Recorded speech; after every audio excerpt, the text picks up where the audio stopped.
this what you want? This fucking foliage? Is this what you want? Mr. Dips?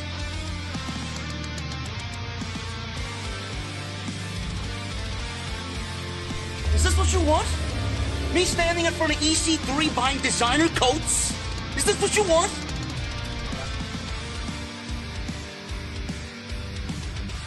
Me sitting in some hipster hotel in Williamsburg, Brooklyn, fluffing pillows? Is this what you want?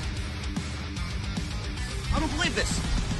This graffiti art, it's the hotels, avocado toast. All I want is a fucking Guinness. An ice cold Guinness. What the hell does that mean?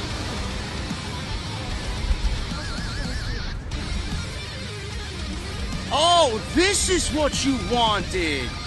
This is your Monday Night Raw review right here on Off the Script.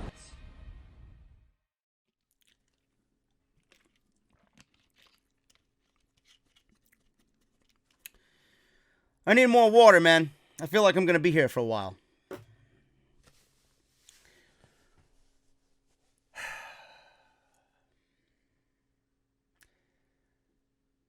I don't have any words, man. I'm really speechless. I just don't have anything.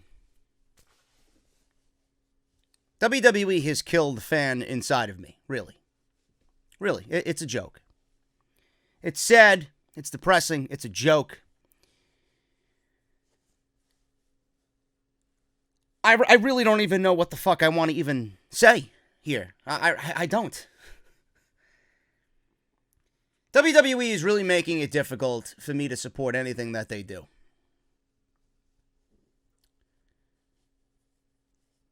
I try and sit here and I try and give you guys the best of me. And I try and watch these shows and I try to deliver a good, analytic point of view. Some people don't like the fact that I'm overly analytical. They don't. Oh, why is JD complaining about Monday Night Raw? Does JD realize it's fake wrestling? Why is JD getting bent out of shape over pro wrestling? Just enjoy the show for what it is.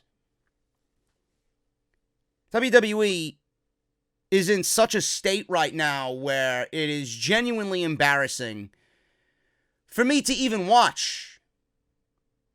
I literally have to cover my eyes because I'm so ashamed of what I'm watching.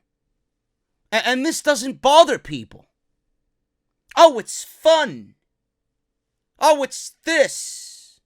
It's not meant to be taken seriously.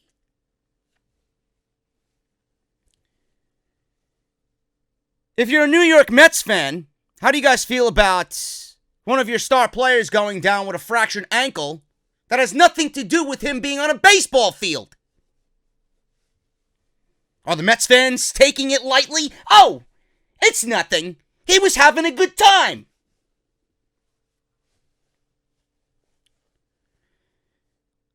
I feel like what I've done over the last 5 years for this podcast, 6 years, as long as Off the Script has been around and a brand, I truly feel sometimes I waste my time. I try so hard and I try so desperately to get my point of view across and open up people's eyes to what is going on. And I feel like after nights like this that I genuinely am a failure. I really do. I don't know how anybody, and we can discuss Brock Lesnar all week, and I'm sure it's going to be brought up several times on Off the Script this weekend. So many stories coming out about how they went about the ending of that Money in the Bank ladder match and the fucking depressing nature in which they treated Mustafa Ali. I don't know how anybody, coming out of last night, seeing what they did, I don't know how anybody can defend what we seen tonight in the third hour with the 24/7 championship. You know, this isn't the Attitude Era. This isn't the Attitude Era. This isn't fucking Bob Sparkplug Holly. This isn't Hardcore Holly. This isn't Crash Holly. This isn't fucking anybody that was in the Attitude Era. The WWE back in the day used to go by the motto of anything can happen in the WWE. They haven't gone by that motto in a very, very long time. It doesn't fit the current mold of the product. WWE was definitely more risque, and it fit into the environment. The comedy that said title, that hardcore title, the comedy that title elicited on television was something that fit seamlessly into the overall arc of that show. What WWE has done here with the 24/7 Championship is take something that was presented to Braun Strowman last year at the Greatest Royal Rumble. They took off whatever gold plates that they had on that title. They gave it to a belt maker to change, and they made the most generic fucking plate I have ever seen. So much so that it would look great on the fucking Green Ranger as he called in Dragon Zord after playing on his fucking flute, fighting the putties and Lord Zed. They took the Battle Royal title, the Greatest Royal Rumble title, and they put a new nameplate on, a new faceplate, and they changed the name of the Hardcore title to the 24/7 title because I guess Hardcore can't be looked at right now in the current spectrum that is WWE TV PG. Meanwhile, you got AEW outwardly saying that they're going TV 14. What's stopping WWE? They got a deal on TNT. They'll have a lot of eyes watching them progressively over the next 6 to 12 months. And here we are. And we can't say words like hardcore and war. And we're naming fucking 2 Japanese women kabuki warriors. Discrimination all over the place. The WWE has created a title because they think that it's going to be unpredictable. Meanwhile, they created a title because they're looking and grasping at whatever straw they can to gauge interest from whatever remaining fans there are.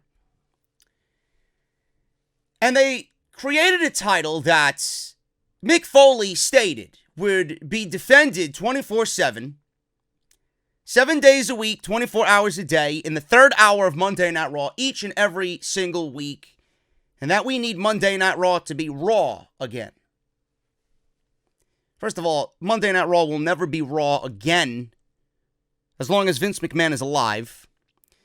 WWE will never be Raw again as long as there are apologists on social media who continue to swallow the dick that they are being fed every single week. Oh, it's fun. Oh, we'll see where it goes. Meanwhile, they have 11 championships on top of this new one that are completely irrelevant. They haven't even booked their champions in the right manner that they have now. And they ended the brand split. And instituted the wild card rule, which automatically killed any credibility of the brand split, period. The wild card rule is a rule in which it takes all of the top superstars from both shows and seamlessly flip-flops them back and forth with no set direction. Nobody is really coming up with these ideas. There's no storyline about who's making these changes and shuffles around of the roster.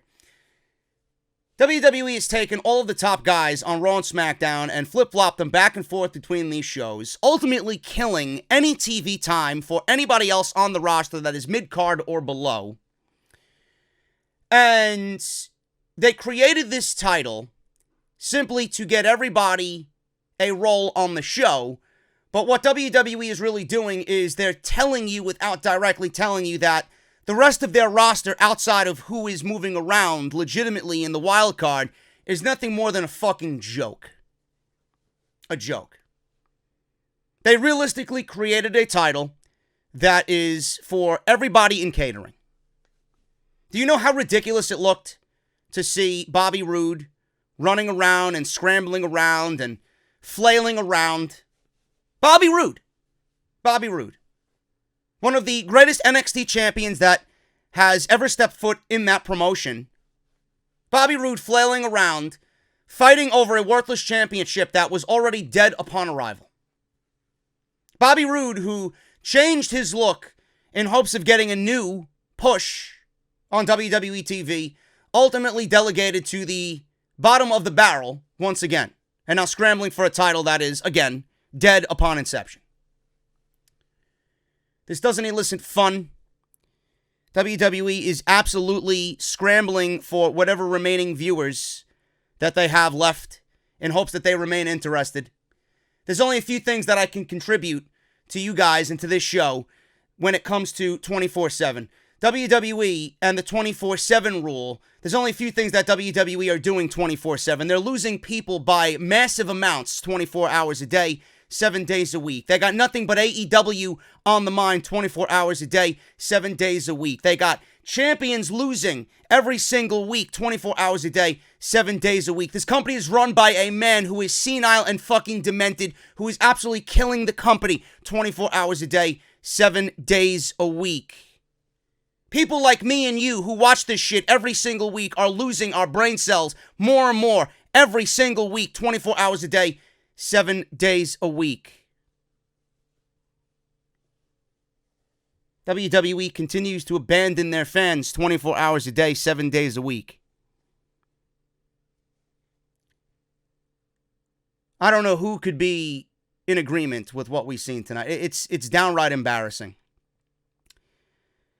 It's gotten to a point where I hate to tell people what I legitimately do for work. I mean that wholeheartedly.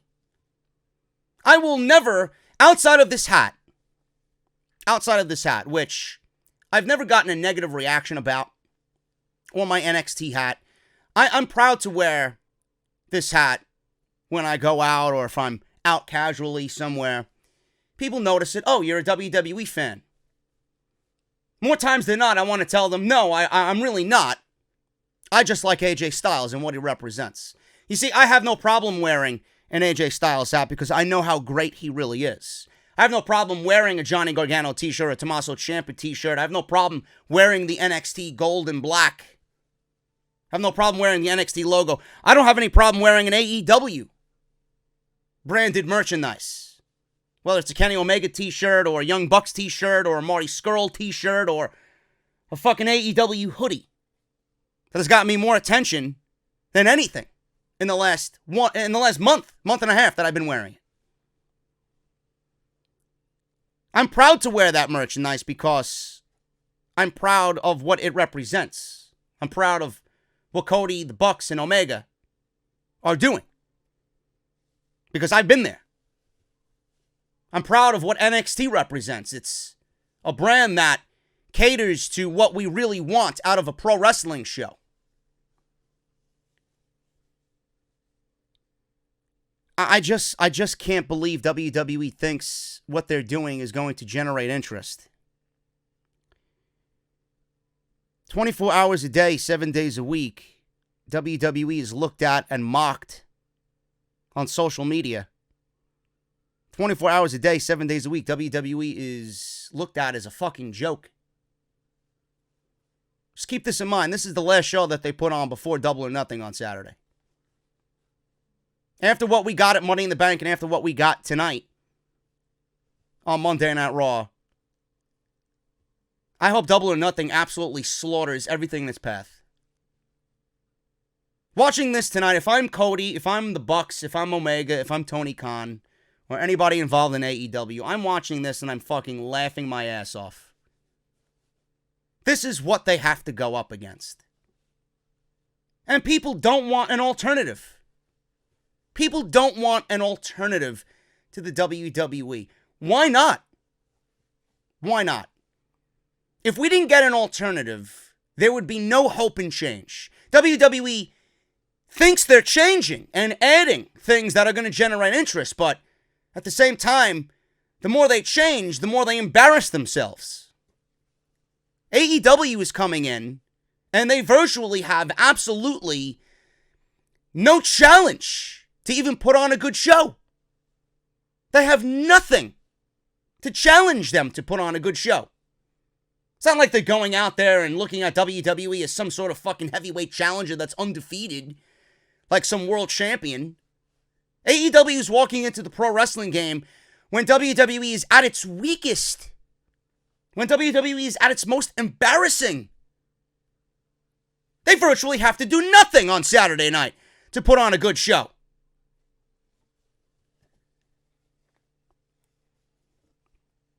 "24/7.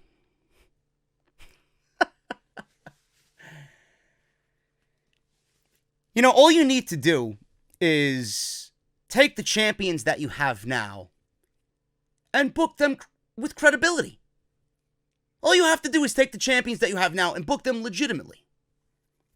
In no way, shape, or form did WWE look at this logically and attack, execute. There's no fucking way that they did all this and thought this was going to be a good thing. Do you know how ridiculous it looked to see everybody that is a catering VIP come out there? I want to throw this at you, and I want you to think about what you watched tonight. Everybody that is a catering VIP scrambling around in that ring, knowing that they will never get an opportunity at any other title in the WWE because of the wild card rule. They will never get another opportunity legitimately on WWE television to make an impact with the wild card rule. They're all scrambling around for a fucking title that is absolutely worthless. A title that's not going to be defended in the middle of the ring, bell to bell. On modern day WWE television in 2019, where everything is very sports centric. Everything is very sports directed. People want a real life feel. People want legitimacy. People want something that they're going to sit down and be fucking proud of. People want to sit down and watch something that they're going to analyze and find more good than bad. There's no good to come out of this. Meanwhile, you got the apologists out there that are thinking, man, that was fun. What was fun about it? I don't find that to be fun. I find it to be fucking cringe. Because I know each and every body that was in that ring means absolutely nothing to WWE. They mean nothing. And they know that. WWE created this title to simply say, you guys mean nothing. Here you go, scramble over a fucking title. You want your opportunity. There you go. Everybody in catering scrambling around for a fucking title. Meanwhile, they're all chasing Bobby Roode, who pinned Titus O'Neil in the middle of that arena tonight on the fucking ramp, ultimately to lose the title to R-Truth, who had a referee waiting for him, or waiting with him in a limo, after Bobby Roode hid in the back of a limousine trunk. And on the way to the parking garage, where Bobby Roode was being chased, Baron Corbin and Bobby Lashley were discussing the main event tonight that they were in. Unfortunately, another main event with Baron Corbin and Bobby Lashley in it. Bobby Roode and the entire entourage of catering ran by them. Bobby Lashley and Baron Corbin didn't even blink an eye. If the title was so important, why didn't Bobby Lashley and Baron Corbin lead the chase and go after Bobby Roode themselves? So WWE indirectly told you, pretty much without actually saying anything, that the title is worthless because Bobby Roode and Baron Corbin stood there and didn't give a flying fuck about what was going on. WWE virtually created a hide-and-seek title. The hardcore title was nothing special either. I hated the fucking hardcore title, but it fit into the overall situation that was Monday Night Raw back in the Attitude Era. This does not fit. And to trot Mick Foley out there as if they're trying to say, oh, it's going to get unpredictable and hardcore, is a fucking joke in itself. It's a goddamn joke in itself. I've never been more embarrassed, and there have been moments on this show where I have honestly been embarrassed to even come on here night of and talk about this garbage. I don't think there's been one time, more so than tonight, that I've been embarrassed to be a WWE fan. And again, I say this is the last show that they put on before Double or Nothing. Think about that. Think about that. WWE ruined the fucking brand split. That's the most telling thing of all, and people are enjoying what they saw tonight. WWE killed the fucking brand split and ruined everything as it concerns their mid-card and their undercard guys. Those guys aren't going to be shuffled around in the fucking wild card. So this is what WWE did. Killed the brand split, created a title, got everybody involved that's never going to be involved in these fucking shows because the main guys are the only ones that they're going to shuffle around to generate interest and ratings. They're even failing at that. Ratings haven't done anything outside the norm. The wildcard route hasn't done anything outside of what we've been seeing. Ratings still remain the same. It's a joke. It's a complete fucking joke. Guarantee you this is a Vince McMahon concept. WrestleVotes actually tweeted right before Raw went off the air, the Monday Night Raw script was still being written well into the show on the USA Network. Guarantee you that title was a Vince McMahon brainchild, all on his own. I guarantee you that whoever is on the right hand of this fucking devil, known as Vince McMahon, I guarantee you they even said, Vince, it's not necessary. We don't need it. I don't think it's going to work. And he said, you know what? We're going to do it. Of all the titles that they brought into the WWE, after talk of there being a women's tag team title and a six-man tag team championship that was rumored to be coming to 205 Live, this is what we get. In a sport that is supposed to be taken more seriously, with the direction and the climate change in the world of professional wrestling going towards a more serious approach, with AEW, MLW, you got Impact Wrestling, transcending their show and putting on better shows. And here you got WWE acting like fucking Ringling Brothers and Barnum and Bailey Circus, thinking a title is going to have any legitimacy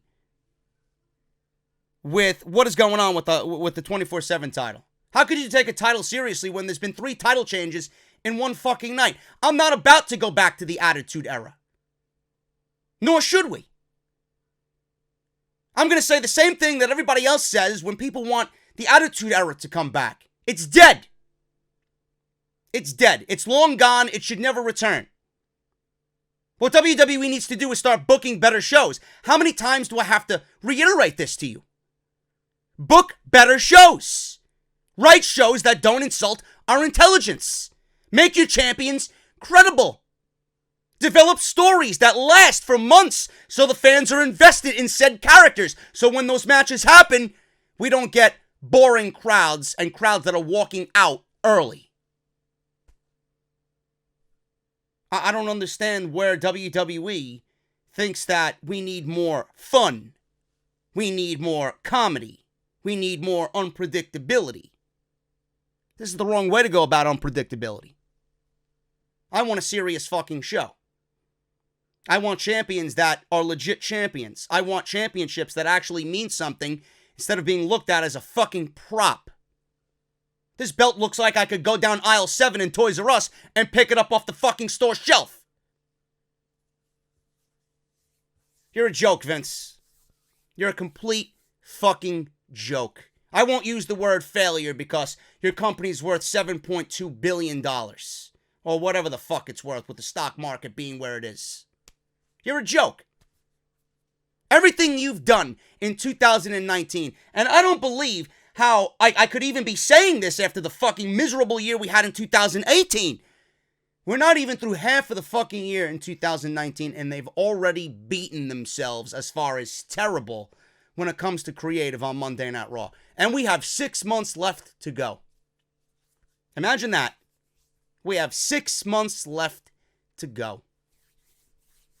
AEW is right around the corner, and Stephanie McMahon held a meeting right before Money in the Bank, highlighting that WWE has some competition, and they mentioned AEW by name. If you don't think this company is intimidated, if you don't think every decision that they're making is a haphazard one, and a decision that is made randomly because they think it's going to work, you're mistaken.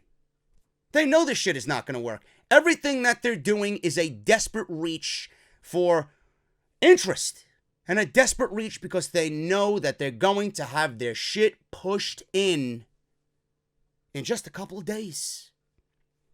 In just a couple of days. And then again in July. And then again in August. And then again in October. when they move to TNT. And I want to see WWE with the fucking Ringling Brothers and Barnum and Bailey circus mentality in October. If I'm Fox and I'm watching this shit, I'm looking directly Vince in the eyes and I'm asking him, how do you think this is going to generate a fucking rating on Fox Sports come October? What are you doing? How could you sit there and think that this is going to work? It is a fucking joke. WWE wants to come off like the big leagues, but tonight they came off as a show worthy of a Firefly Funhouse audience. Seriously. I don't know what else to tell you. Monday Night Raw. We were live from Albany, New York. The Albany fans are quite the unintelligent bunch, I would know. They actually cheered for a Shane McMahon-Roman Reigns match. I don't know who the fuck wants to see that. I know I don't. Somehow the Albany audience does. Monday Night Raw from Albany, New York. We're going to go over everything that happened tonight on this piss-poor edition of Monday Night Raw, as always. Make sure you guys follow me on social media at JD from NY206. That's on both Twitter and Instagram. Hit that subscribe button down below. Turn on that bell for all notifications. Patreon.com/JD from NY206. If you guys want to support via the Patreon page, it's completely optional. It is the only way to get exclusive content not available on YouTube. Make sure you guys go and check out all the other videos that you might have missed this week, including the Money in the Bank podcast from last night. We are already over 45,000 views in less than 24 hours. Thank you guys so much for all the support on that. We're nearing 3,000 likes on that bitch as well, man. I really appreciate it. And if you missed anything that I uploaded via Off the Script this weekend, Off the Script Extra about Alexa Bliss and Roman Reigns. We got Pac missing Double or Nothing. Vince McMahon and the backstage morale, that he is absolutely killing the morale backstage in WWE, and how Triple H is the most frustrated man backstage. All Elite Wrestling TV deal, we talk about that. Major spoiler concerning Dean Ambrose, a.k.a. Jon Moxley. Will he be at Double or Nothing? And then obviously Pac quitting AEW, removed from the Double or Nothing card over creative differences. I go into all of that on Off the Script this weekend. Make sure you guys go and check that out. Link is in the top right corner of the screen via that little eye. Drop it down. Everything you need is right there. This podcast tonight is brought to you by Audible, audibletrial.com/offthescript. If you guys want something for free, just for listening to the podcast tonight, Audible is for you, man. Use our unique link, audibletrial.com/offthescript. You will get 30 days free of their service and one free audiobook of your choice. Yes, 30 days free and one free audiobook of your choice. You go to our unique link, again, at the bottom of the screen there, audibletrial.com/offthescript. You go through the sign-up process. You will not be billed, and then you're on your way to getting 30 days and a free audiobook. Make sure you guys cancel in the 30 days if it's not for you, and you still get to keep your audiobook for free. Once again, that's audibletrial.com/offthescript. There wasn't all bad on Monday Night Raw. The open was actually very entertaining. It still did not justify the terrible creative decision that was Money in the Bank, but at least it was entertaining enough for us to sit through 20 minutes of this godforsaken show. Now, Heyman and Brock Lesnar, the new Mr. Money in the Bank, or if you're Paul Heyman, the new Beast in the Bank, Brock Lesnar. Paul Heyman called Brock Lesnar the purveyor of paranoia. I am very familiar with paranoia. I get it every single week at 8 p.m. like clockwork. That's because of Monday Night Raw. He talked about how there are conspiracy theories and how they were responsible for Sami Zayn getting beaten up, but he denied it. He said once they heard Sami was ruled out, he had made some fast negotiations. So I really appreciate at least some backstory where there was none last night at Money in the Bank. Now, the reports were, and we'll go over this on Friday with Off the Script, that Brock Lesnar was hidden away from all of the other 7 men in that Money in the Bank ladder match. He was hidden away. Paul Heyman actually mentioned this. How could I hide Brock Lesnar anywhere? Believe me, what Vince is capable of, forget about it. I would not put anything past this man. So at least he tried to make some sense of it. Paul Heyman being there, he's seen Sami Zayn out. He was taken out of the Money in the Bank, and Paul Heyman was there and negotiated for an 8th man to be in that ladder match. What I don't like is the simple fact that Brock Lesnar was not announced as the 8th man, and he didn't go through anything that those 7 other men went through. He seemingly came out, he fucking destroyed 3 cameramen in the process, and did basically 45 seconds of nothing to win a briefcase where everybody else in that match absolutely destroyed their bodies for a opportunity that they were never going to get to begin with. That's what I don't agree with. And people somehow think that Brock Lesnar is going to be the one to generate and boost ratings for WWE. How many people did they piss off with the creative direction that they did at Money in the Bank? I think a lot more than the people who were in love with what they did. The people who are in love with what they did, you're an apologist. No matter if you're a Lesnar fan or not. I don't know how anybody could justify what happened at Money in the Bank. I went over it in my review. What do you think if you're Mustafa Ali? And I'm going to go over this on Friday. WWE took advantage of poor Mustafa Ali, who was told he was going to win Money in the Bank. He was told 20 minutes before he went out there to break his fucking body with 7 other men, you're not winning. Brock Lesnar's going over. Where's Lesnar? Go out there and do what you got to do. Lesnar's going to come in and snag the briefcase with doing absolutely nothing. How do you think Mustafa Ali feels? I don't understand it. If WWE, and I'm going to use something that my buddy Jesse mentioned to me today, and I agree with him wholeheartedly. WWE signed Kenny Omega to a WWE contract, and he was in the Money in the Bank ladder match, and he was about to win the briefcase. Would WWE treat Kenny Omega in such a manner? Would they send Brock Lesnar out there to have Kenny Omega look like a fucking dumbass as he's holding on to the briefcase when all he has to do is unhook that bitch? He's so in shock with Brock Lesnar coming down the aisle. Would they treat Kenny Omega like that? Paying him multi-millions? Of course not. They wouldn't treat Kenny Omega that way. Or maybe they would. I don't fucking know. They would just punish him just for the simple sake that his name is Kenny Omega. But I'm using him as an example because he's a fucking legitimate star. Mustafa Ali. Who is Mustafa Ali to the WWE universe? He's not anybody special. WWE and the WWE fans, they don't give a shit about Mustafa Ali. WWE treated Mustafa Ali as an expendable act. They treated him as a guy who is not a superstar. Meanwhile, the match was built around, this is the night in which somebody could make their career. And you take that opportunity away from 7 guys, even Baron Corbin. Even Baron Corbin had a good showing last night. Yet Brock Lesnar goes in there for 45 seconds and shits on everything.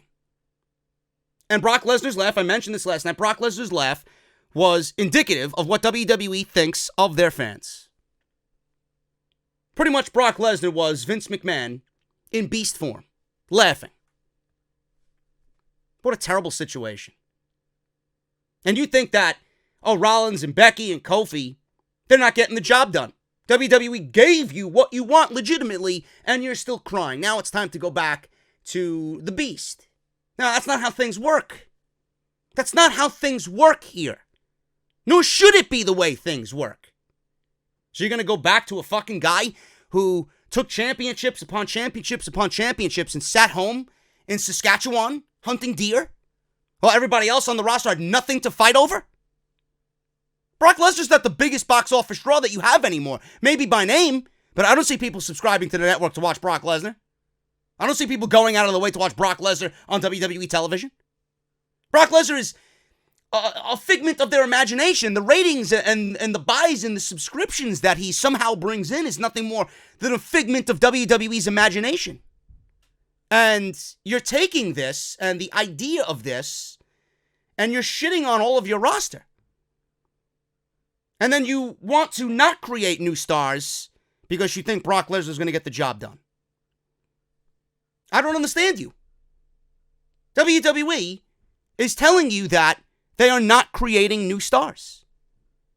And when everybody realizes at the end of the day that Ricochet is not over, and Mustafa Ali is not over, and Andrade is not over, and Drew McIntyre is still not a champion and not over, when people don't want to see Baron Corbin anymore.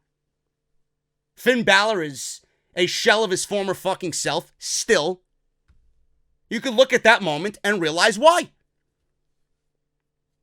Terrible. Absolutely terrible. So, going back to what I said before I went off into that fucking rant, I like the fact that they at least mentioned that Heyman was there to negotiate with whomever. It doesn't give them a reason still. I don't know who made the decision to send Brock Lesnar out there at the end of the fucking match. It doesn't make sense. Who approved such a bumbleheaded fucking foolish thing? And here I am, people, why does JD complain? Because nothing makes sense. Nothing makes sense. I don't believe how nobody thinks of these things when they're happening. Oh, Lesnar's back. Things are going to be okay.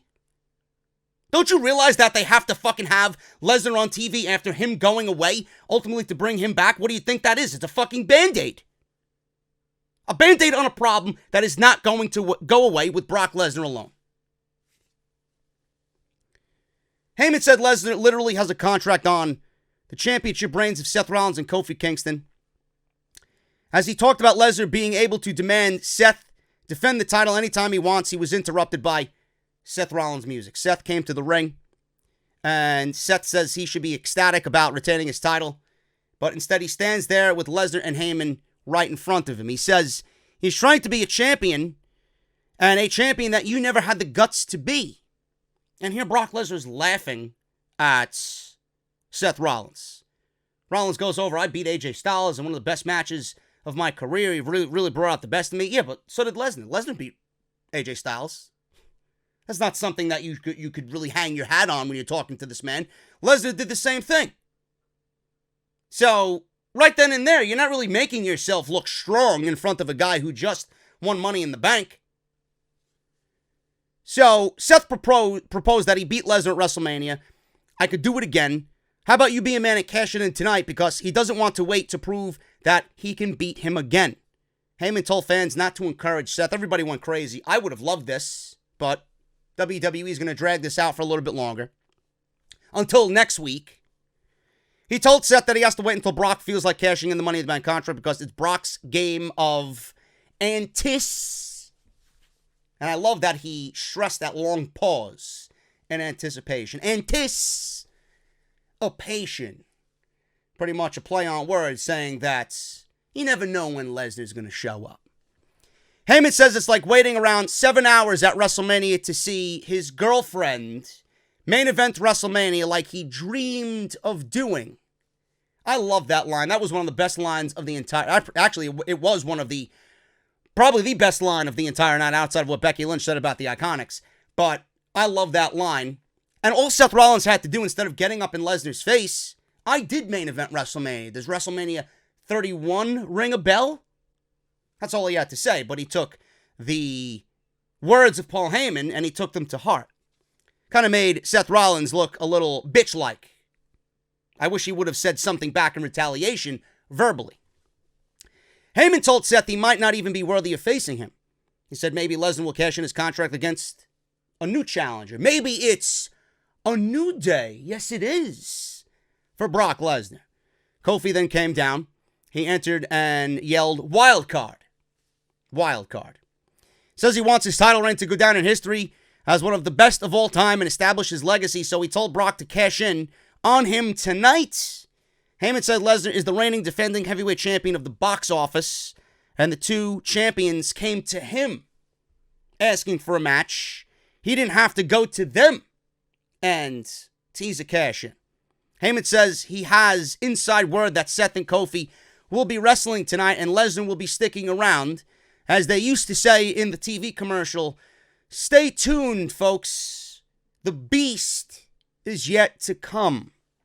Heyman said this, and they left the ring. I enjoyed this segment. I thought it was great. Again, I want to reiterate, for everybody out there that's a fucking apologist and a dick sucker, this does not justify what happened at Money in the Bank.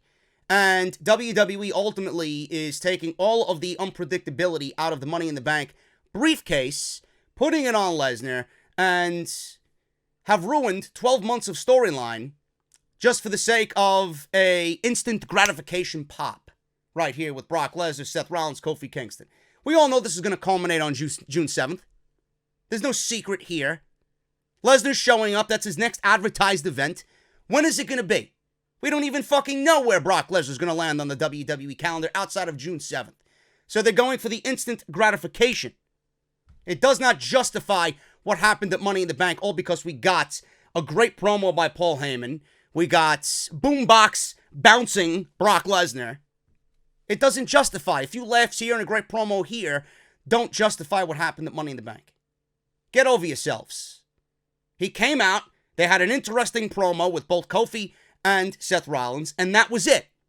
And then they proceed to book Rollins and Kofi in a fucking tag team main event, another tag team main event against Baron fucking Corbin, another main event with Corbin in it, and his partner is Duke the Dumpster Lashley. Yeah, great sell on getting people to watch the third hour. They do something right, and then, clearly, an avalanche of fucking negativity to follow. Moving on. Mick Foley came out of the SUV. He had the new title wrapped in a black cover. People, I seen it. You seen it. You seen it was green. Green. The title belt was sticking out of the pouch. So we knew it was green, and my notions of, oh, it's nothing more than a recycled Saudi Arabia title were eventually true. So there you go. You had Zack Ryder, Kurt Hawkins, the tag team champions, by the way, on Monday Night Raw. Speaking of which, no War Raiders in 2 weeks. What happened? Unless they take advantage of the wild card rule on SmackDown Live, that would be 2 weeks without WWE television. Another NXT act, dead. Dead. Zack Ryder and Kurt Hawkins, the tag team champions, are all interested in what Mick Foley has. Dana Brooke is there. Drake Maverick, Titus O'Neil. I'm sure this is going to seep into the fucking women's division as well. That's WWE's way of possibly getting intergender under their belt. Believe me, it's coming. Sami Zayn's backstage. He told Bobby Lashley that they're making him wrestle Braun Strowman tonight after what happened at Money in the Bank. He says Lashley has a match against Lesnar in a couple of weeks, or Strowman rather, not Lesnar. Lashley has a match against Strowman in a couple of weeks, so they could help each other. Lashley says he won't help Sami, but he told Sami to soften up Braun for him. You've got this, champ. And he walked away. So we went to a commercial, which it's really not that surprising that WWE thinks this, because I guess they have to for what they're putting on and for the money that they're getting from the Saudi government. So much so, imagine this. Outside of The Undertaker, I want you guys to visualize this, and please tell me if I'm losing my mind over this. The one thing that is so close to Vince McMahon's chest is The Undertaker, who's the greatest character that he has ever created, and WrestleMania. His greatest creation is WrestleMania. And here you see a promo for the Super Showdown where the narrator says it takes place in Jeddah, no mention of Saudi Arabia, and it will be as good or will exceed WrestleMania. So WWE is watering down and devaluing WrestleMania for the Super Showdown and all of these Saudi shows for the next 8 years. Do you know how ridiculous that sounds? And you, the apologist, are you going to agree with that? WrestleMania has been a shell of its former self in the last 5 to 10 years anyway. WrestleMania is always one of the worst shows that WWE puts on, so being better than WrestleMania or exceeding WrestleMania isn't that difficult of a thing to attain. But the history of WrestleMania being compared to a fucking show in which you're taking blood money from people who kill their own people? This is greater than WrestleMania. This will exceed the prestige of WrestleMania. How ridiculous does that sound? Kofi and Seth were backstage talking to one another. Seth said Kofi doesn't know what he's getting himself into with Brock Lesnar. They asked Triple H what Heyman meant about them not being done tonight. And Triple H, I guarantee you this man was fucking fuming. The words that he wanted to have come out of his mouth were not these. Baron Corbin and Bobby Lashley booked against Rollins and Kofi in the main event of Monday Night Raw. So what they're telling you here is, at 10:30, you could go back to TNT and watch the basketball game, or you could go do whatever you need to do. Get ready for bed and get up for work bright and early, refreshed tomorrow morning. Ridiculous. Sami Zayn versus Braun Strowman. This ended in a minute after Strowman chased Sami Zayn around ringside. He went over the barricade and he chased him into the crowd and then backstage. This is where Braun Strowman was met with his opponent, Bobby Lashley, backstage. He was intimidated that Bobby Lashley was standing there. He didn't know whether to attack Bobby Lashley or go after Sami Zayn, as Sami Zayn was crawling away. So he looked at Bobby Lashley and said, I'll take care of you in Saudi or in Jet. I'll take care of you later. Whatever the fuck he said. Then he goes and grabs Sami Zayn, brings him back to the ring. Referee called for the bell, and he knocked Sami to the floor, beat him up. Seconds later, gave him a running power slam and a win for Braun Strowman. So, Braun Strowman continued his irrelevancy on Monday Night Raw, being booked in complete garbage matches, no rules, no disqualifications, and I'm supposed to be excited about Braun Strowman. If there's ever an irrelevant fucking superstar on the roster, there's none greater right now than Braun Strowman. Maybe the 24/7 title is perfect for a guy like Braun Strowman. That will probably be his first taste of championship gold in WWE. They both go hand in hand. They're both fucking irrelevant. Moving on. They show Becky Lynch chatting with Nikki Cross backstage. Graves says that there will be a moment of bliss later on in the show with Alexa Bliss and Nikki Cross as her guest with Becky Lynch.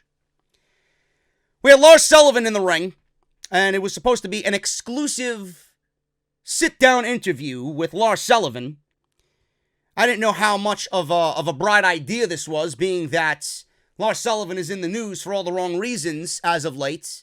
Message board rants and fines and sensitivity training. And I'm like, you know what? This might be a bad thing, but I'm actually excited to see Lars Sullivan speak for the first time on the WWE roster. If you guys did not see his work in NXT, the man is actually a very good promo. He's very articulated, he uses his words well, and he comes off like a fucking lunatic. And I love that. And I can't wait to see that personality on Monday Night Raw.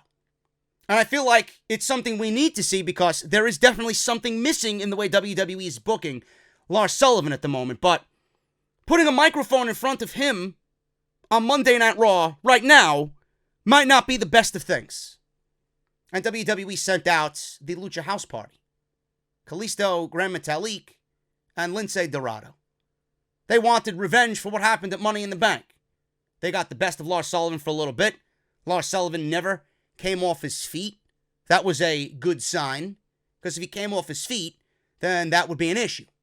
Everybody that's been in the ring with Lars Sullivan's gotten some offense in, but nobody's been able to take him down. I like that aspect. That's a good selling point for a big man. A guy like Sullivan should never be taken off his feet by anybody, let alone three fucking silly luchadors in the Lucha House Party.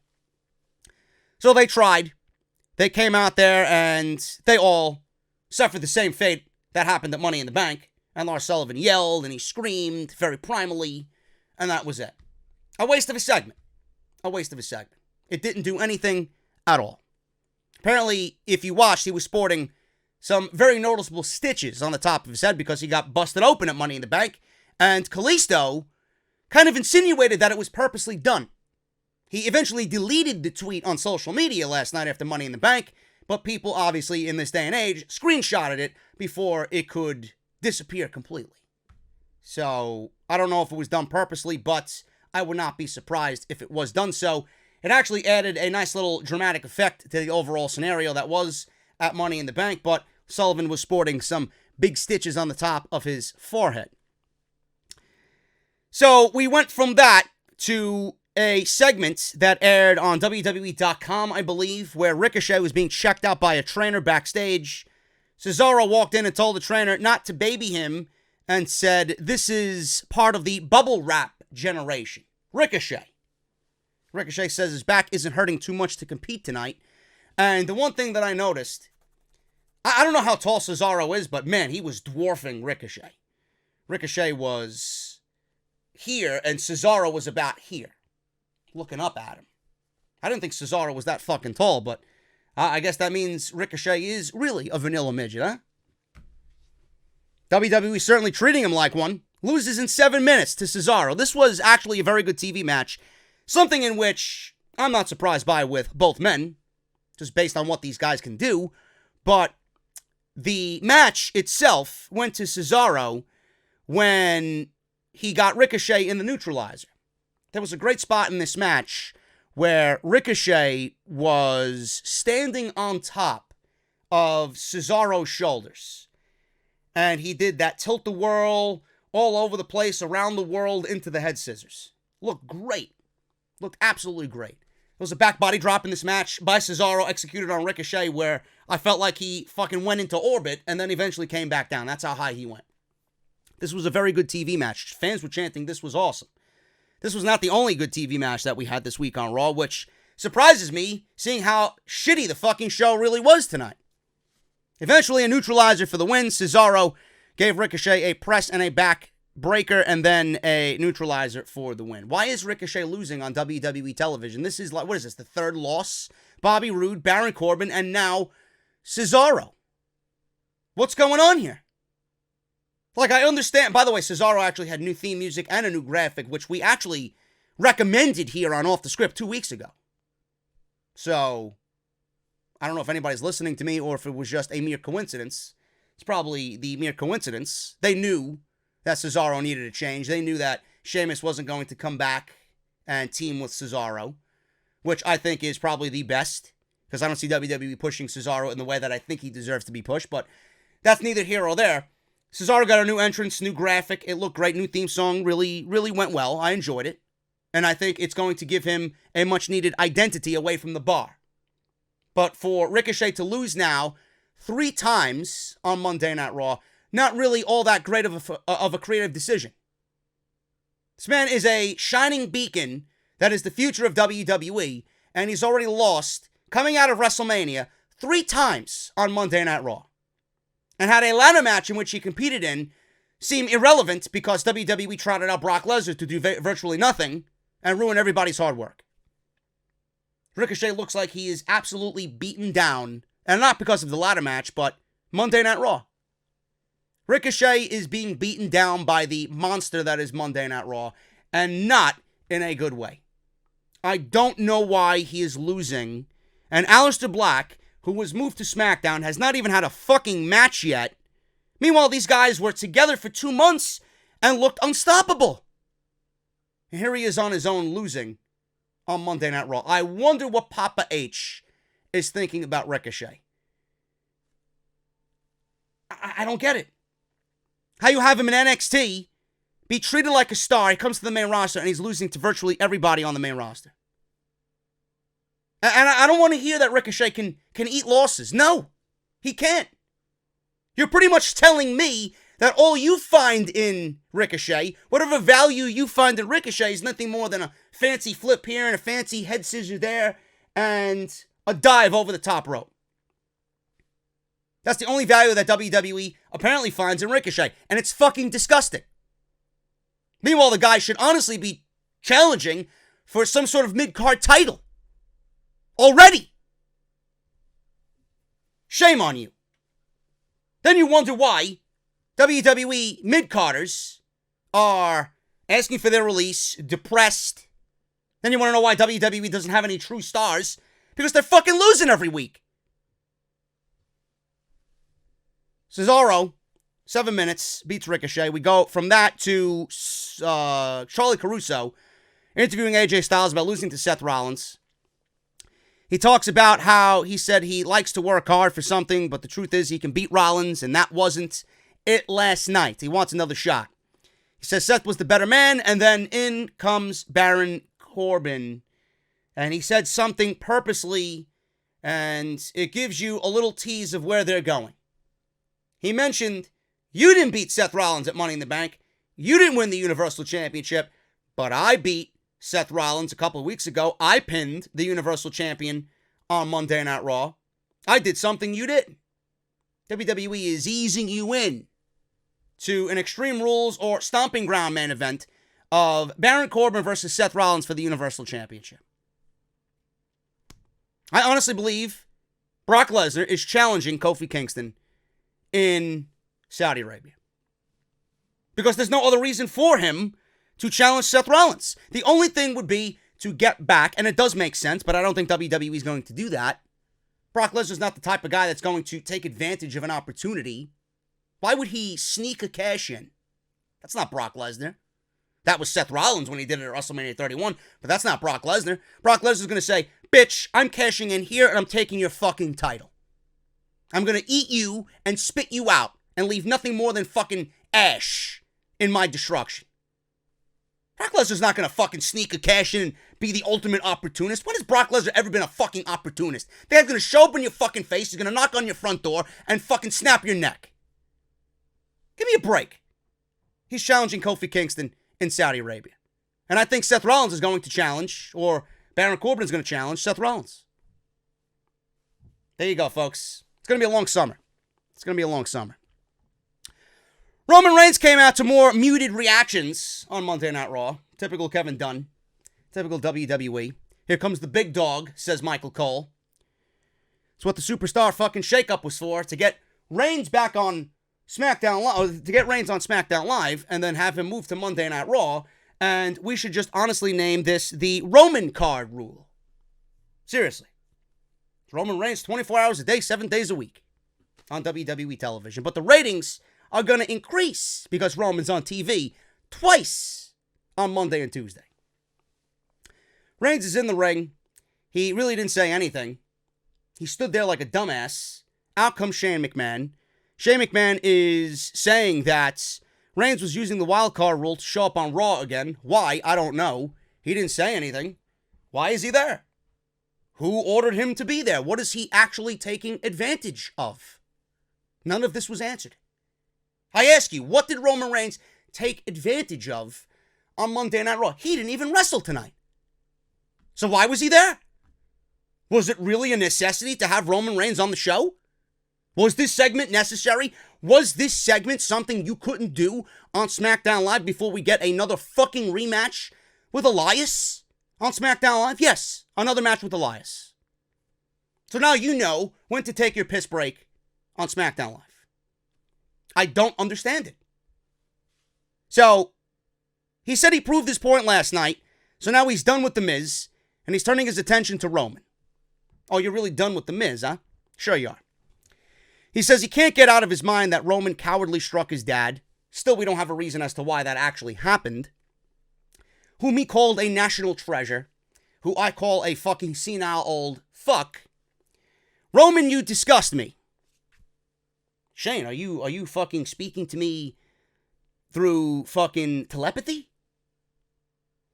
Roman, you disgust me. It sounds like what I say every fucking week. Reigns says, I don't know about y'all, but I hate spoiled rich kids. And I hate over fucking produced, manufactured, quote unquote, superheroes who have no charisma or personality and get shit handed to them simply because they're part of a Samoan dynasty. How about that? Roman says he just spewed a bunch of bullshit, but his schedule is wide open too because he's done with Elias. Oh, really now? Really now? Roman, don't tease my heartstrings, please. Please, don't. Shane says Reigns isn't done with anything. Makes the match with Elias tomorrow night. Shane says, how dare you, Roman, to stand there and issue a challenge in the condition he is in after that cage match last night. He wants Shane. I don't want to see this match. He asks the fans to decide, who the fans in Albany clearly are a bunch of fucking unintelligent casuals. They start cheering for a proposed match with Roman and Shane. Shane says he's the boss and he controls everything. Then out comes Drew McIntyre. Apparently, we have Drew McIntyre in this unofficial stable of goons by the McMahon family. I thought we were getting a legit Drew McIntyre versus Roman Reigns match, but thank God that didn't happen. In fact, we got something a lot worse. Shane says he's accepting Roman's challenge for Super Showdown. So there you go, folks. There you go. Not only did they give you a bathroom break on SmackDown Live, but they're getting you ready for June 7th on Super Showdown. They're giving you the bathroom break of the evening in Shane versus Roman Reigns. There you go. So Shane said all Roman will remember about the match is that he is the best in the world, Shane McMahon. And Reigns said after Super Showdown, he'll tell him what everybody usually knows after he's done with them. I just got my ass kicked by Roman Reigns. I was just put to sleep by Roman Reigns. Threw the mic down, and that was it. No reason why Drew McIntyre was out there. What the fuck was he out there for? Thought he was going to challenge Roman? Thank God he did. Thank God he did. So in the back, we got The Miz confronting Shane McMahon, and Drew McIntyre steps in to talk for Shane McMahon, and Shane makes Drew McIntyre versus The Miz for Monday Night Raw. I told you it would get a lot worse, folks. I told you, and WWE certainly did not disappoint. So, we got the Usos versus the Revival, which was probably the best match of the entire show. And I'm genuinely surprised that WWE let these two teams go out there and do what they did for 11 minutes. I could have watched another 11 minutes of this shit. I really could have. I did make mention on social media, and I hate when WWE does this. I really wish that they would set out the fucking show at least a week in advance. Why is this something that you're not promoting in advance? If people were, first of all, if they were booked correctly and booked legitimately, and then you made the announcement of these two great tag teams, two tag teams that I consider two of the best tag teams in the world, fighting on Monday Night Raw, I think a lot more people would have been interested.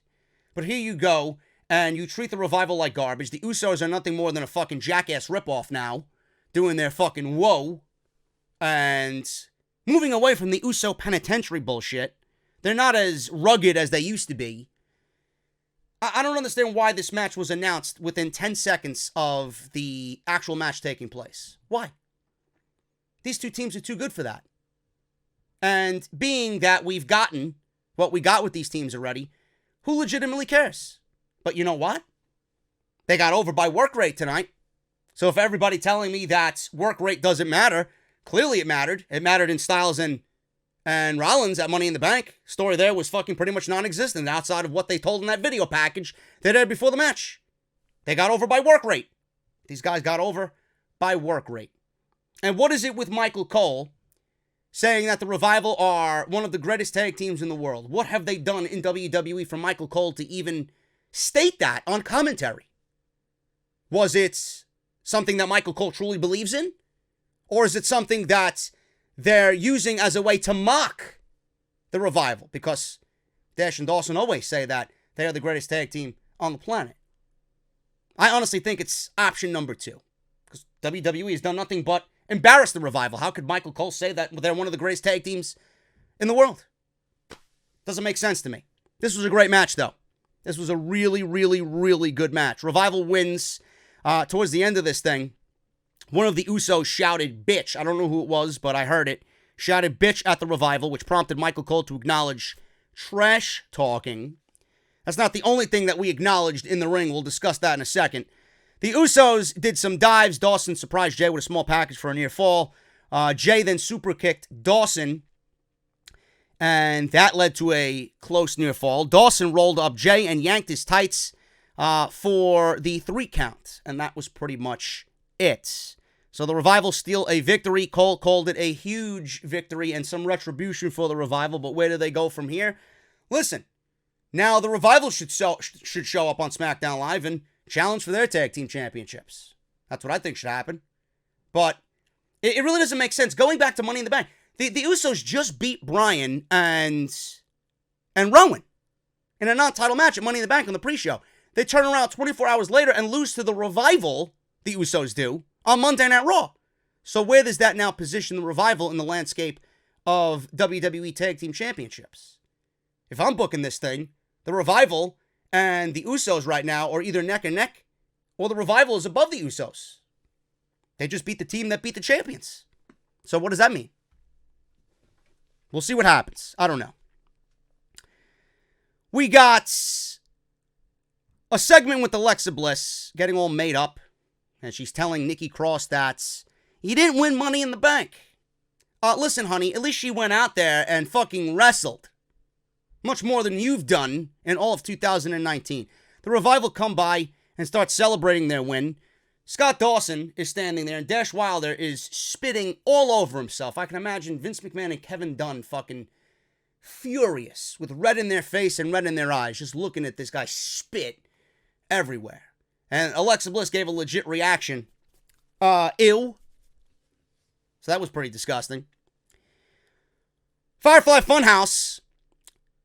It was not much of an episode today of the Firefly Funhouse. They showed images of happy kids, and then they showed images of sad kids. So what they did tonight was show the happy kids, NXT, and then they showed a visual of depressed kids watching Monday Night Raw. That's exactly what I'm analyzing here from the Firefly Funhouse. They're watching a Johnny Gargano match, and they're all happy. They watched the NXT TakeOver New York main event of Gargano and Cole, and everybody's happy. Then they watched Roman Reigns on Monday Night Raw, and everybody got sad again. And they showed the visualization of his new creepy character, distorted views, and one baby shirt. I can't wait for the mothers to get all over this. One baby shirt, little infant, wearing a big shirt that says, "Let him in." And that was it. That was it. But it was definitely short, a letdown, and I texted a few people saying, that's it. And everybody uttered the same sentiments as me.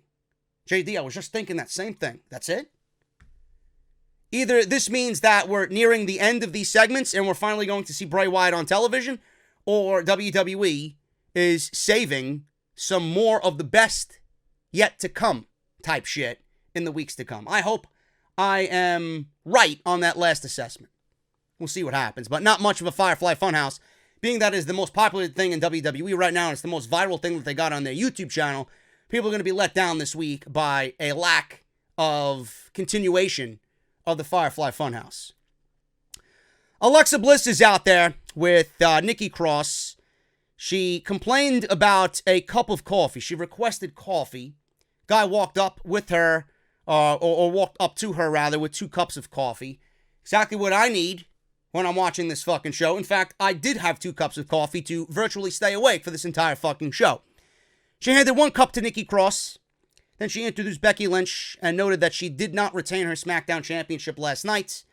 Cole said a jealous and upset Lacey Evans cost Becky her championship. Now, Bliss asked how it felt. Becky could answer, but the Iconics came out and were as cringe as I've ever seen them, and said Becky, 1 belt doesn't have the same ring to it. They're dancing around saying that they have their 2 belts, which are irrelevant, by the way. You can have 2 belts, 4 belts, 8 belts, 16 belts. It doesn't matter. Anything the Iconics wear around their waist would be irrelevant. So Becky says if they keep running their mouths, she can drag them to the ring and become Becky 3 belts, which I would have paid excellent money to see. I would have loved to see Becky beat the Iconics 2-on-1 and be the sole holder of the Tag Team Championships. Lacey Evans then comes out. She said she's not champion because of what I did last night. Becky said Lacey can add honey and sweetheart to her sentences while wearing her granny's clothes, all she likes, but she got tapped out. Becky says she couldn't get the job done when she only had half of her attention, but now she can slap her around on Raw. She said she'd like to slap around all 3 of them right now. Peyton Royce laughed at this tease, and Nikki Cross offered to be Becky's partner. She got up and stood next to Becky, and Lacey said, whoa, honey, you're 1 short. And then Becky Lynch points to Alexa Bliss, who, by the way, says, I'm not ready to be in this situation. Meanwhile, she's out there in her wrestling gear. Honey, if you ain't ready to wrestle, then come out wearing your tight leather pants and your high heels. But you came out there in your wrestling gear and said to everybody, I'm not ready for this. Then what the fuck are you ready for? Becky says, listen, all you have to do is stand there with your cup of coffee and look pretty. So, it's Becky Lynch again. She's the master at this. It's Becky Lynch hiding the truth in her promos. This one's going to go right over everybody's head because you're a fucking plebeian. This went right over everybody's head. Nobody will make mention of this because you're all an Alexa Bliss mark for whatever reason. And she stood there legitimately and did nothing in her wrestling gear by drinking her coffee. So what WWE is telling you through this Becky Lynch promo is that all Alexa Bliss is good for is to wear tight outfits and do nothing in the middle of the ring. She has been the most successful female on Monday Night Raw for virtually doing nothing.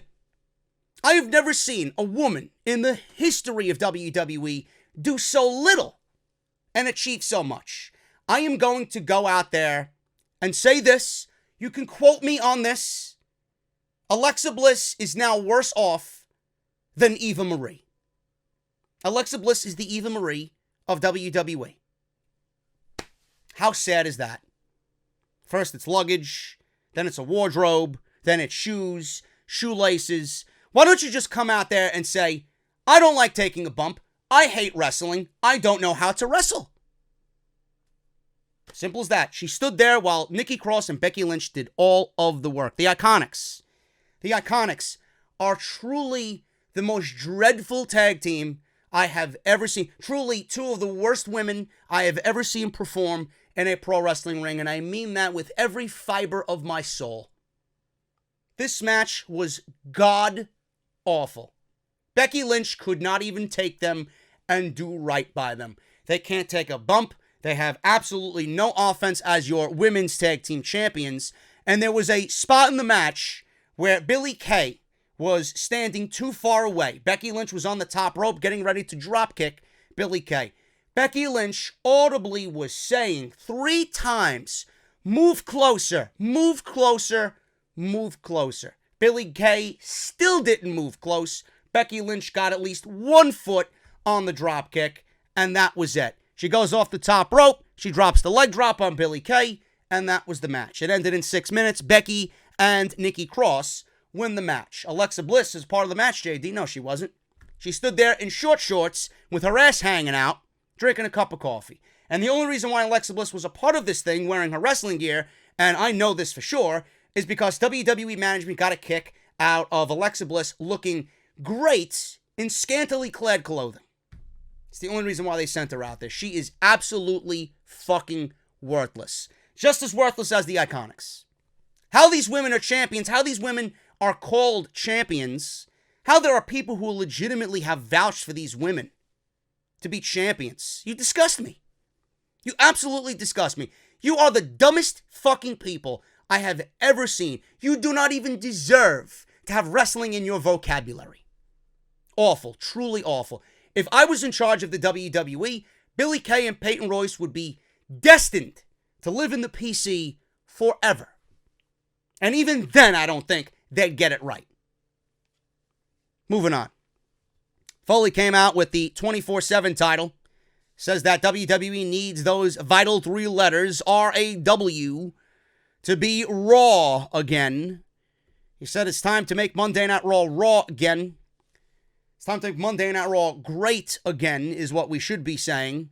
Doesn't need to be Raw. I just want fucking continuity. I want shit that makes sense. I want logic. But that's too hard and too difficult of a thing in 2019. He says if there are wrestlers looking to make their mark, it's not easy. It can't be easy. The fucking wildcard rule ruined everything. He said winning a title is something you'll gladly sacrifice a few teeth and an ear for because that's how a legend is born. Now, there were rumors that WWE was going to create some sort of Legends title for all of these old-timer matches to actually have a meaning. There was a big rumor going around earlier in the day that the Legends title was going to be created and that Goldberg and The Undertaker were going to fight over it in Saudi Arabia. That clearly wasn't the case.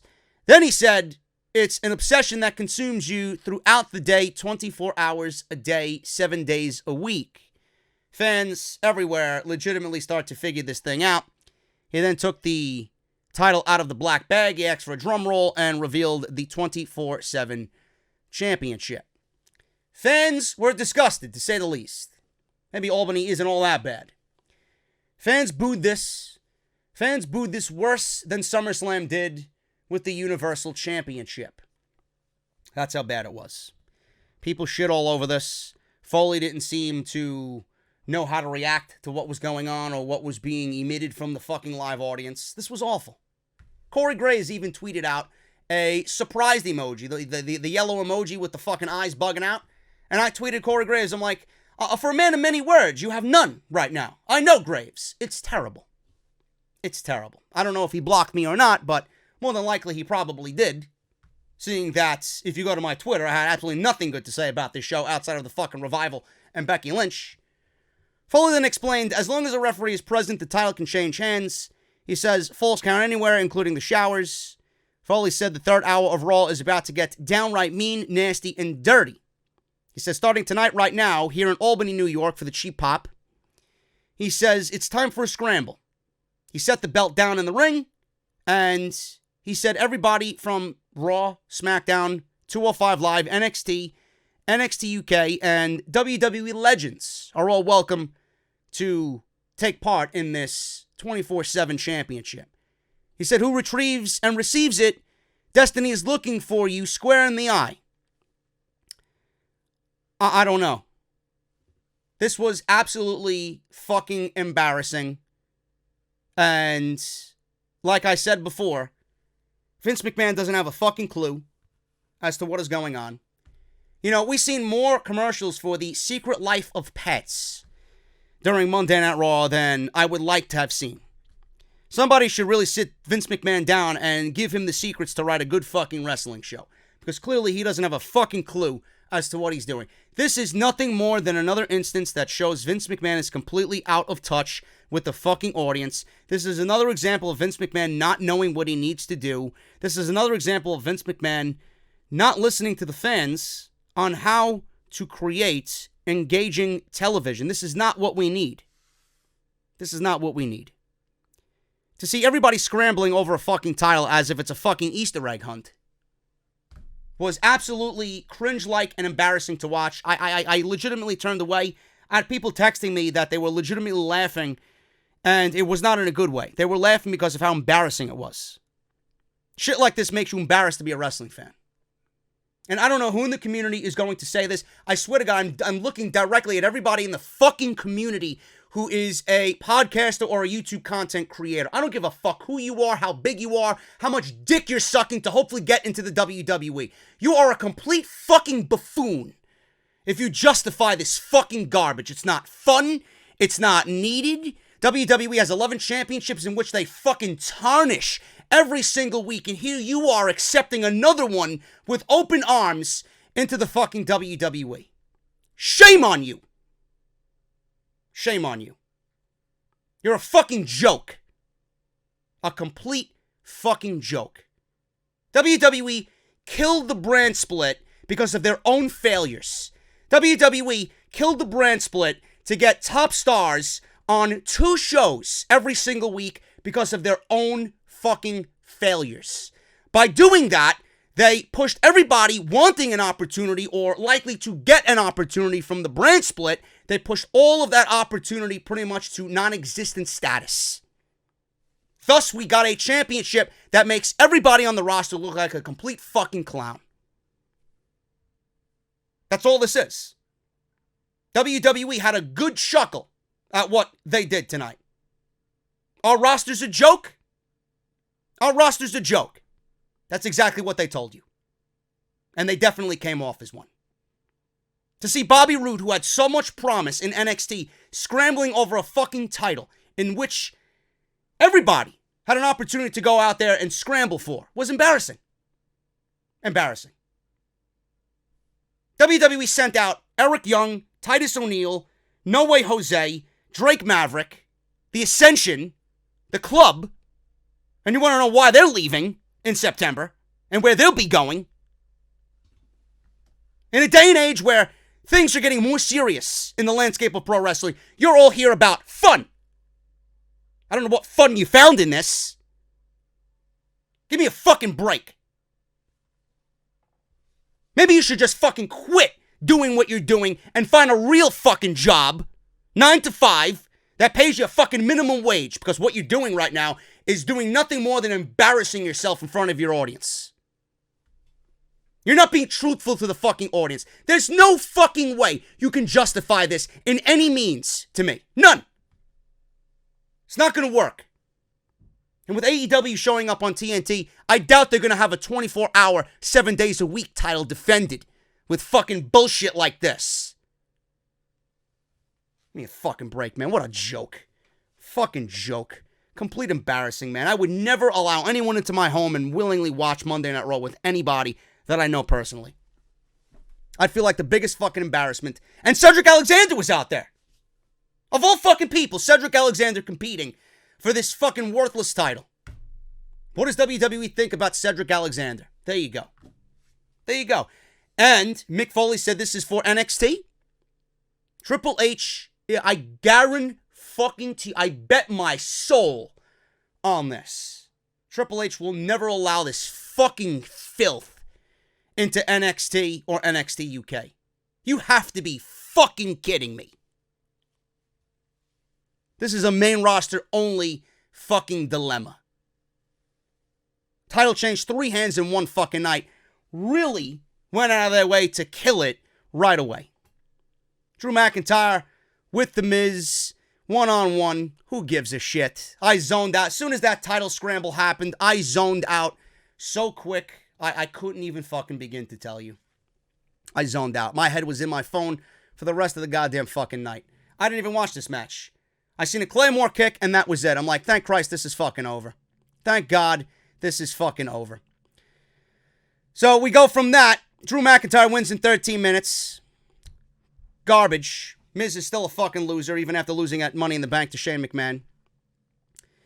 So we went to Samoa Joe backstage, who said he's not angry about what happened. Says mistakes were made. It's water under the bridge. Said Rey Mysterio is an honorable and virtuous man, a loving husband and a father, a man with a reputation that spans the globe, that he would never tarnish by accepting those results that were a travesty at Money in the Bank. He says he's not a compassionate man, but he will gift him the opportunity to do the right thing and hand him back the U.S. title. He says there's a chance to lead by example. So be the man that I know you are, and I hope Dominic grows up to be. Because if you don't, just imagine the example I will set for you. And Joe is a master of fucking words, man. I just don't know how credible we could take Samoa Joe. Given that he is part of Monday Night Raw and in the hands of WWE Creative. It's fucking terrible. It really is. Bobby Roode ran into the parking lot. R-Truth hid him in the trunk. The rest of the wrestlers ran out there like a bunch of fucking circus animals looking for him. R-Truth tells him that he went this way, and he lets him out of the trunk. He's about to drive him away, but meanwhile, in the driver's seat, there was a referee. R-Truth gets some type of move on. I don't even know what the fuck it was. A DDT, a suplex on the concrete, whatever the fuck happened. And he pinned Bobby Roode for the 24/7 championship. So R-Truth, we went from Bobby Roode, Titus O'Neil to Bobby Roode to R-Truth in one night. Real great. Real great. Bobby Lashley and Baron Corbin in the main event. Seth Rollins and Kofi Kingston. Kofi and Seth win in 12 minutes. Lashley, after all of this happened, attacked Seth and Kofi with spears. Then he picked up a chair. Lesnar then walked out with Heyman. They circled the ring. Lesnar had the briefcase in hand. Kofi and Seth stood side by side with their belts in hand. Cole wondered who Brock Lesnar would pick, but Paul Heyman was audibly heard saying, "Don't give them what you are going to do this week." So he says that we'll come back next week and we'll tell the world which one of them will be cashing in on. So Cole even said that we sat around for 3 hours in hopes of Brock Lesnar choosing an opponent. This was Michael Cole word for word. We sat around for 3 hours waiting for Brock Lesnar to make a decision, ultimately to find out that the decision isn't coming till next week. Yes, Michael Cole, I feel the same exact fucking way. Show ended with a close-up of Lesnar and Heyman to close Monday Night Raw. So, guarantee you next week we're going to get more waste of time, and we're going to have to sit through another 3-hour fucking show, so it'll be 6 hours before we get the decision to be made. And Lesnar will make the decision in the final closing moments of Monday Night Raw next week. So we will have wasted 6 hours in finding out who is going to have a match with Brock Lesnar. Awesome. Folks, the show is a fucking embarrassment. I don't know what else to fucking tell you. And I'm done. I'm legitimately done. I have absolutely no more to give coming out of what happened at Money in the Bank. I have no more to give coming out of what happened on Monday Night Raw. This show is a complete fucking dumpster fire. A dumpster fire. I hope that they get everything that is coming to them. I sincerely hope that. I really do. I honestly think Brock Lesnar is challenging Kofi Kingston for the WWE Championship because Kofi doesn't have an opponent right now. He beat Kevin Owens clean. So what is Kofi going to do next? He even pinned Baron Corbin tonight with a Trouble in Paradise. Kofi is going to lose the WWE Championship to Brock Lesnar, and Lesnar's taking that motherfucker right to SmackDown Live. Watch. While Seth gets Corbin. It's coming, folks. It's coming. It's going to be a long, long, long, excruciating summer. Believe me. Believe me. Folks, I'm getting out of here. Thank you guys so very much for all your support. If you enjoyed the video, please hit that thumbs up. Follow me on social media at JD from NY206. Hit that subscribe button down below. Turn on that bell for all notifications. And Patreon. Patreon.com/JD from NY206. If you guys missed any of my videos, please go and check out everything that you missed, including the Money in the Bank podcast last night. Over 45,000 views and counting. Make sure you guys check up on what I thought was an excellent review of the podcast, or the show, rather, on the podcast, if I say so myself. And Audible. audibletrial.com/offthescript. Make sure you guys get your free audiobook in 30 days free and support the podcast through Audible. I'm getting out of here, guys. I will, of course, see you right back here on SmackDown Live. We have a Big E returning celebration. He's been gone for fucking 3 weeks, and we're celebrating his return already. We have a Elias vs. Roman match. And another shit SmackDown Live to, I'm sure, sit through on Tuesday night. Awesome. I can't wait. I'll see you guys then.